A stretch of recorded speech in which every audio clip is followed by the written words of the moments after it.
Yum, yum, yum. Hang on. Sup guys, it's Yummy Beefy. Hello guys, today I'm making another YouTube video. This is, hang on, let me move this face cam. 10 dark secrets brands don't want you to know. So let's just get straight into this. I have 3 kids and I work from home. Okay. That's yummy. So people always ask me how I stay so calm and organized. Yeah.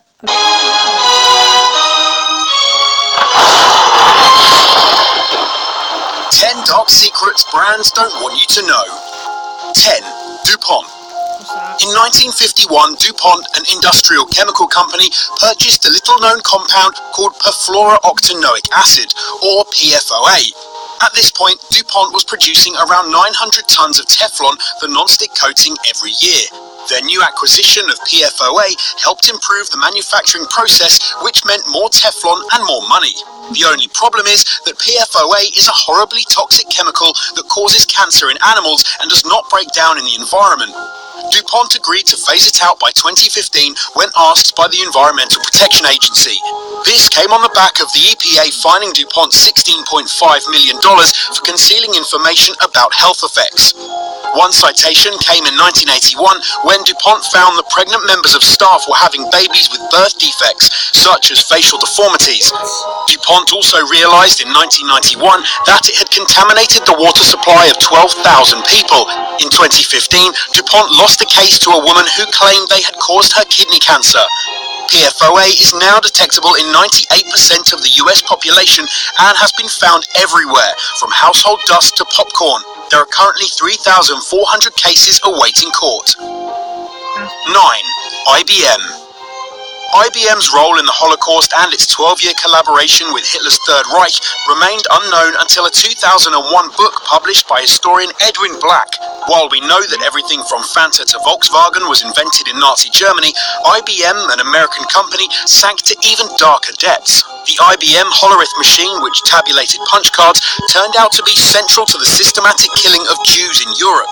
The machines tracked census information to identify the locations of populations across Europe.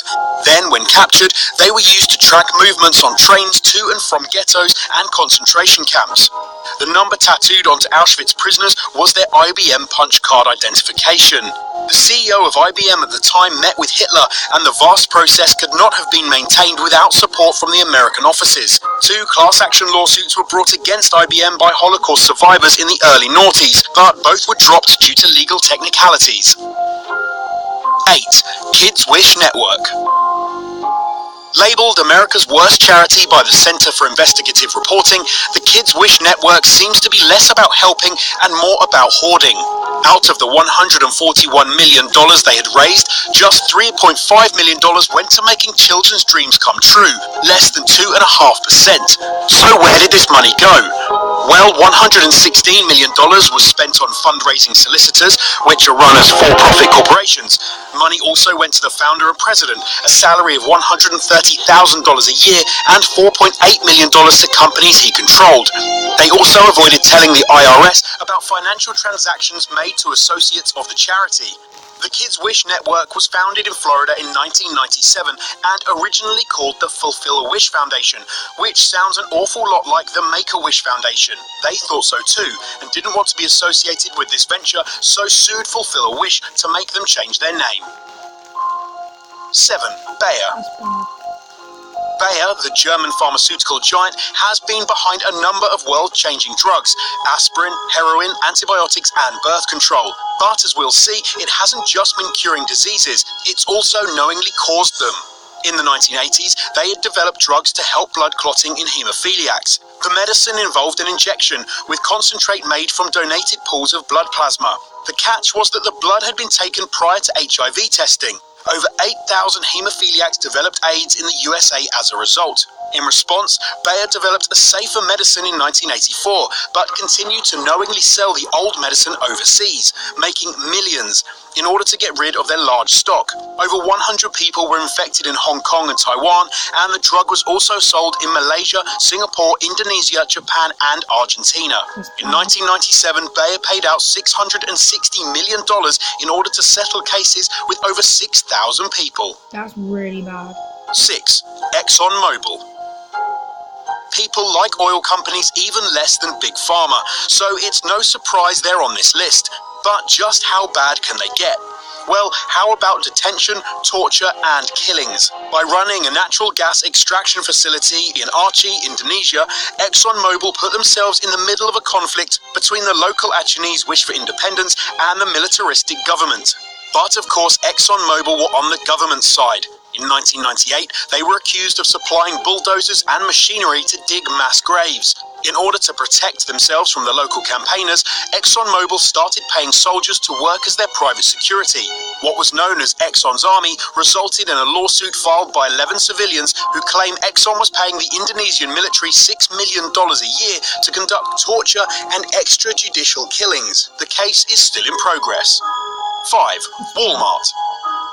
Did you know that 111 Walmart employees were killed in a fire in unsafe conditions in 2012? Maybe you knew that Walmart employs underage people, or that Walmart pays off officials to keep all of this secret. Well, it's all true, with the caveat that these employees actually work in overseas factories where over 50% of Walmart stock comes from. The factory that burned down was in Bangladesh, and children that provided labor actually make up the majority of international workers. In Thailand, it was reported by The Guardian in 2014 that slaves were forced to work for years under threat of extreme violence. The production of Walmart shrimp was at the center of the debacle, with the investigation describing large numbers of men bought and sold like animals and held against their will on fishing boats. Those who managed to escape the boats told of 20-hour shifts and execution-style killings. Bear that in mind next time you're making some gumbo. That's really 4. bad. Coca-Cola. Oh god.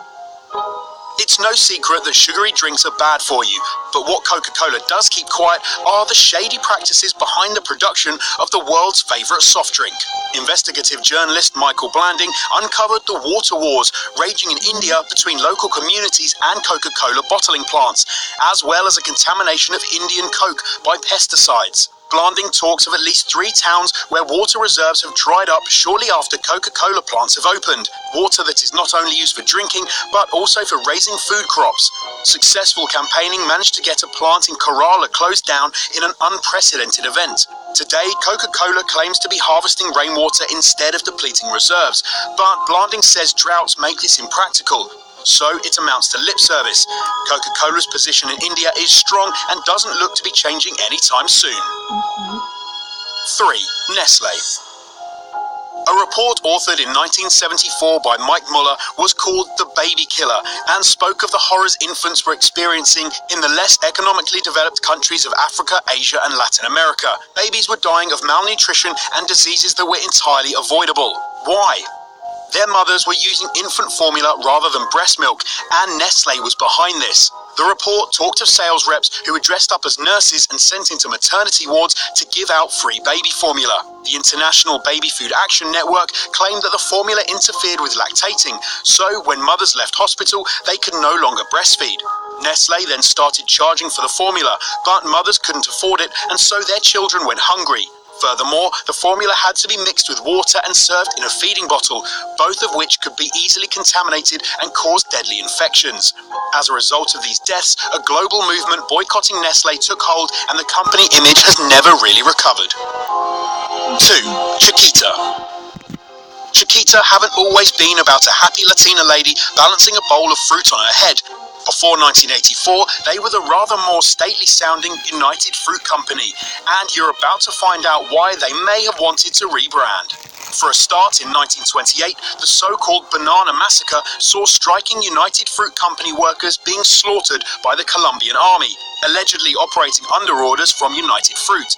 Up to 3,000 people may have been killed. Then, over a dispute about land in Guatemala, the UFC asked the CIA to intervene, which they handled with flying colours. By staging a coup, they installed a dictator, which led to a bloody civil war that began in 1960 and lasted 36 years.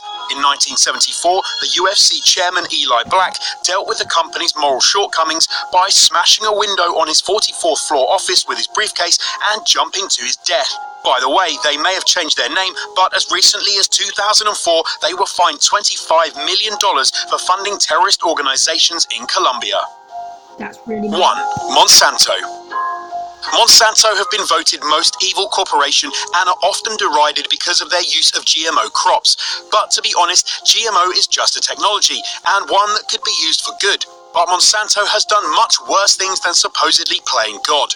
The first strike, the manufacturer of Agent Orange for use by the US military in the Vietnam War. The chemical was dropped from planes and designed to defoliate or burn all crops and vegetation that worked to the benefit of the opposition. But it burned a lot more than just that, with millions of Vietnamese people suffering from exposure to the chemical. Strike 2. Since then, they've managed to make seeds that produce their own pesticides and don't reproduce, forcing farmers to rebuy crops year after year from them. The farmers can't even buy from elsewhere because Monsanto artificially controls all prices in the seed market. Third and final strike. They managed to get the US government to pass the Monsanto Protection Act, which absolves them of any liability for environment or human damage. Oh, by the way, remember Bayer? Well, in 2016, they bought Monsanto. Got any dark secrets of your own? Share them in the comments below and maybe you can start an evil corporation together. Also, check out this video right here.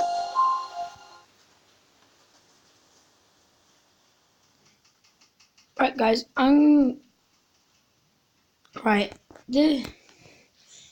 That's a really bad video. But yeah. So yeah, I'll see you guys in the next video.